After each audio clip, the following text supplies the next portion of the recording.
Assalamualaikum warahmatullahi wabarakatuh. Nama saya Irman Amalia Harahap. Untuk kesempatan kali ini saya akan mempresentasikan hasil tugas analisis bersyarat biomedis dengan judul Deteksi ECG aritmia menggunakan one dimensional CMM. Jadi aritmia adalah gangguan sistem kelistrikan jantung. Kebanyakan penderita merasakan perasaan seperti jantung berdetak begitu cepat, rasa berdebar di dada, pingsan, pusing, nyeri dada, dan sesak nafas. Di Indonesia sendiri, fibrilasi atrium atau FA merupakan aritmia yang paling sering didapatkan di klinik. Prevalensi jenis aritmia ini mencapai 1-2% dan akan terus meningkat dalam 50 tahun mendatang. Untuk penelitiannya sudah banyak yang dilakukan sebelumnya. Saya ambil contoh dari B. Satis et al. Penelitiannya menggunakan machine learning dan menganalisis kardiak aritmia dengan menggunakan classifier random forest. Pada penelitian tersebut, penulis mendapatkan akurasi sebesar 98% dengan ekstraksi feature menggunakan analisis heart rate variability dan discrete wavelet transform. Untuk penelitian yang saya lakukan, saya menggunakan dataset dari MIT BH Arrhythmia Database.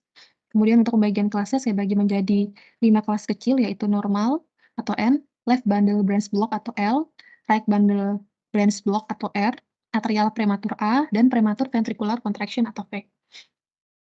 Untuk tahapannya, yang pertama adalah input data set dari MIT BH Arrhythmia Database.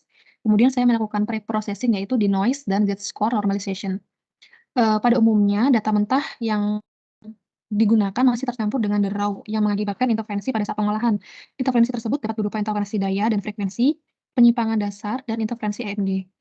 Dilakukannya denoise ini perlu karena untuk meningkatkan akurasi, dan penghilangan the raw yang saya gunakan adalah menggunakan transformasi wavelet. Kemudian selain denoise, saya juga menggunakan normalisasi, yaitu z-score normalization. Dengan teknik ini, ciri dari data akan dinormalisasi dalam nilai standar deviasi sebesar 1 dan rata bernilai 0.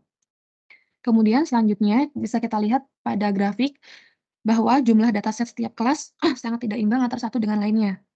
Pada 5 kelas ini, nilai dari kelas N sebanyak 75%, sedangkan nilai dari kelas V, nilai terkecil sebanyak 2,5%. Untuk itu perlu dilakukan penyeimbangan seperti pada grafik yang ini sebesar 20% pada setiap kelasnya. Nah, penyeimbangan ini adalah proses dari rebalancing dan upsampling dari data. Kemudian data akan di-split atau dibagi menjadi 2, yaitu, trend X-trend dan X-test dan Y-trend dan Y-test. Trend dan testnya ini sebesar 80% dan 20%. Kemudian 5 kelas NLR AV ini kemudian akan dijadikan numerik data, yaitu N sama dengan 0, L sama dengan 1, R sama dengan 2, dan P sama dengan 3, serta A sama dengan 4. Kemudian selanjutnya adalah proses training yang saya gunakan menggunakan, one dimensional CNN. Ini bisa dilihat arsitektur yang sudah saya buat. Yang pertama jelas input layer, kemudian data yang sudah dimasukkan dikonvolusikan, kemudian selanjutnya di batch normalization untuk mengurangi pergeseran kovarian atau menyamakan distribusi pada setiap masukan yang selalu berubah, karena perubahan pada layer sebelumnya selama proses training. Setelah dari batch normalization, maka hasilnya akan dimasukkan ke layer blok pertama yang terdiri dari batch 1, concatenate, ReLU, dan max polling. Di batch 1 ini terdiri dari convolution, batch normalization, ReLU, convolution berikutnya, dan batch normalization berikutnya. Kemudian hasil dari batch 1 ini digabungkan dengan hasil dari batch normalization pada layer awal. Kemudian proses ini akan diulang sebanyak 5 kali hingga sampai layer blok kelima, yang mana hasil dari batch normalization keempat, max pooling layer blok keempat akan digabungkan dengan hasil dari batch kelima. Kemudian pada proses max pooling terakhir akan diratakan pada proses flatten menjadi satu kolom atau sebuah vektor tunggal. Berikutnya masuk ke dense. Dense ini berfungsi untuk menambahkan lapisan yang disebut dengan fully connected. Kemudian pada dense ini saya menggunakan 2 dense, hingga pada lapis dense terakhir akan menyisakan 5 kelas klasifikasi yang menjadi fokus pada penelitian ini. Kemudian ini adalah video dari proses training yang saya lakukan. Saya menggunakan epoch 50 dan step per epochnya ada 800. Kemudian untuk hasilnya, pada penelitian ini saya menggunakan 3 nilai initial value, yang pertama 42 seperti yang terlihat pada video sebelumnya, dan mendapatkan nilai akurasi sebesar 99%.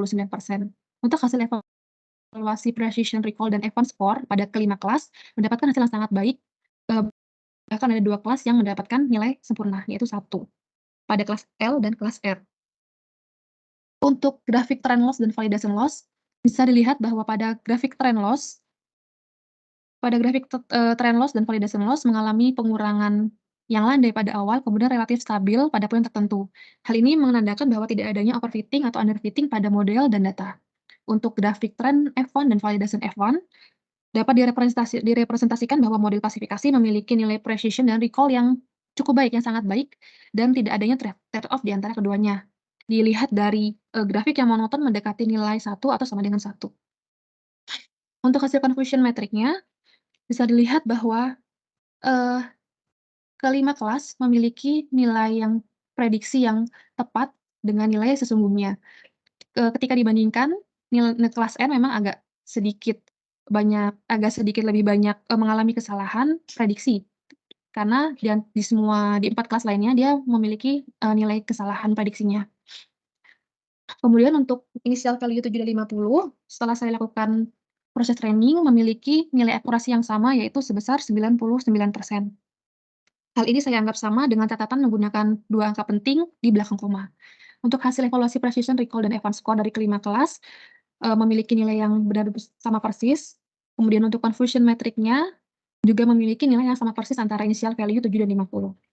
Namun dapat dilihat bahwa setelah melakukan training berulang, nilai dari kelas N untuk confusion metric initial value 50 dan 7 memiliki perbaikan dibanding dengan nilai, kelas N pada initial value 42. Demikian presentasi dari saya, mohon maaf jika ada kesalahan. Saya akhiri, wassalamualaikum warahmatullahi wabarakatuh.